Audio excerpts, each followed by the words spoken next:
This week I sailed to the Tobago Cays, which are this beautiful series of reefs that are part of the Grenadines.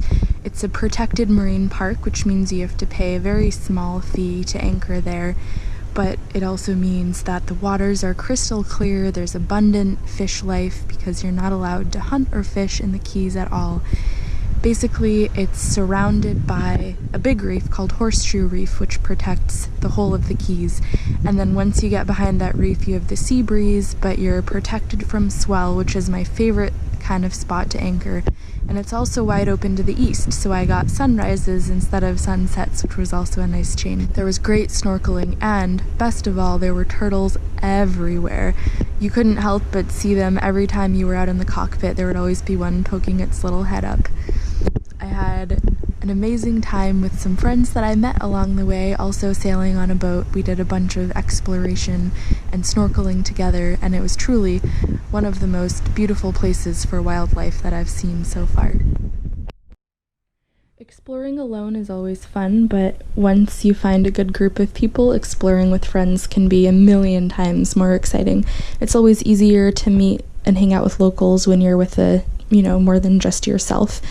And exploring deserted islands is also so much more fun when you're doing it with other people, and you can show each other cool shells and beach rocks that you found and point out the sea turtles and enjoy each other's company. So I definitely had a lot of fun in Tobago Cays with another boat and hanging out with a really cool group of people.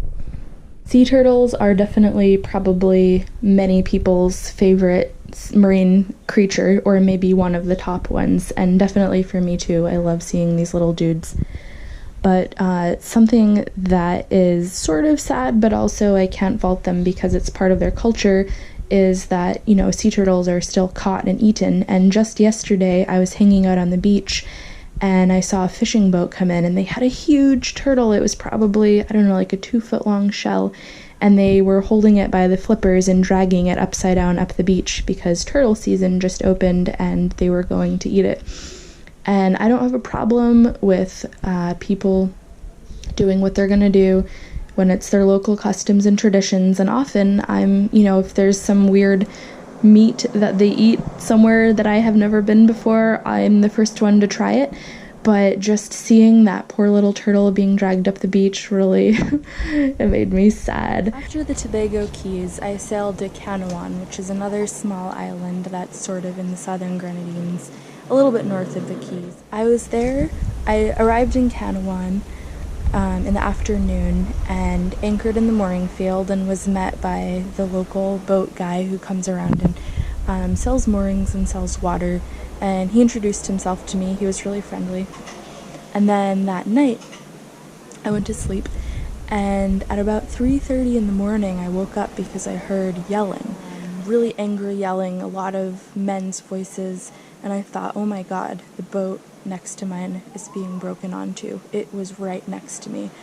And so I'm lying in bed and I'm thinking, okay, all the hatches are open, the companionway is open. I have to find my glasses because I'm blind without contacts.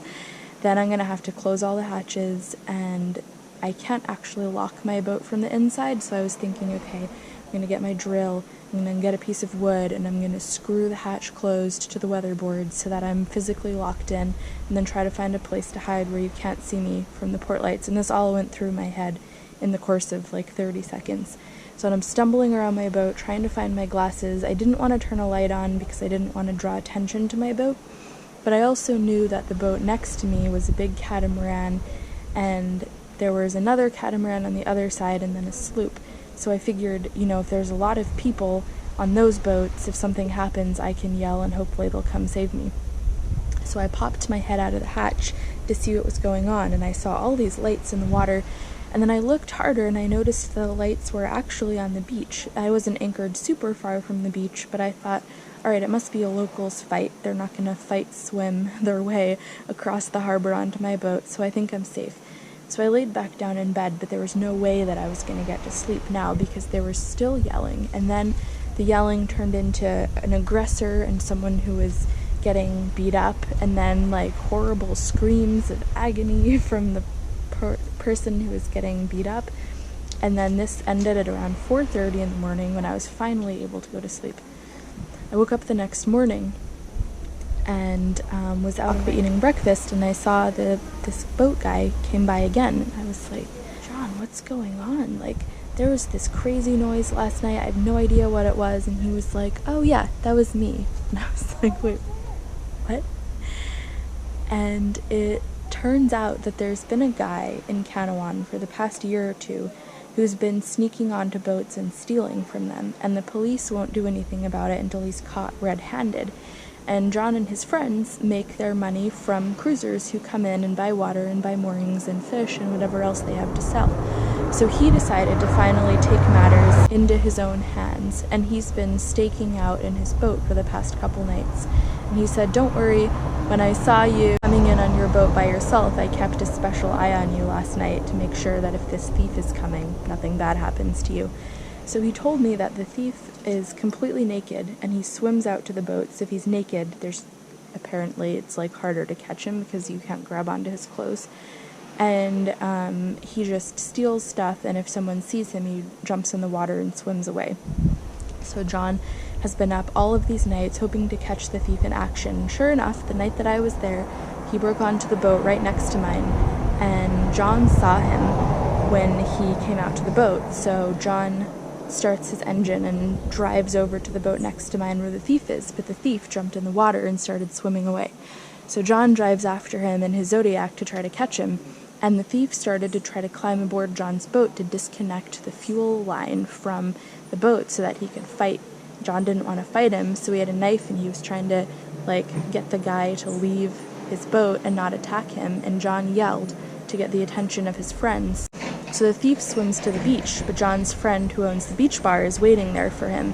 And that was all the yelling that I heard, was when he was on the beach and being chased and got beat up by the locals and then sent off, well, first apparently to the hospital and then to jail in St. Vincent. So that all happened the night that I was in Kanawhan. But the good news is, for those of you who have been avoiding Kanawhan because you've heard stories about boats getting robbed, the thief is caught. And so it's safe to go there again. And you also have an awesome bunch of locals who are watching your back and looking out for you and protecting cruisers to make sure that we want to come back to this island. So I had no idea that there was a thief problem in Kanawhan. Now I know that it's not a problem anymore, so I'm really happy. But it was kind of an intense thing the next morning to find out that just on a boat right next to mine there was a robbery. But I think with the robber, I don't think he would have wanted to fight if I had woken up and he'd been on my boat. I think his whole thing was that he jumped in the water so that you couldn't catch him. But even so, it's an interesting story, and it gives me a lot of faith in the locals who are really looking out for the cruising community. Thank you guys for watching this week's video. I put out new videos every Monday. Thank you, Tish, for uploading my videos for me onto YouTube. It's super big and helpful. If you want to support me, I have a Patreon account, patreon.com/windhippie. Thank you to all my patrons who are supporting me. I really appreciate you guys. I also have an Instagram account if you want to follow me in real time, because my videos lag behind the time that I'm actually spending. So my Instagram is @BoatBlizzard. If you want to follow me on there, you can see where I am and what I'm doing when I get there. Alright, thank you guys so much for watching, and I'll see you next week.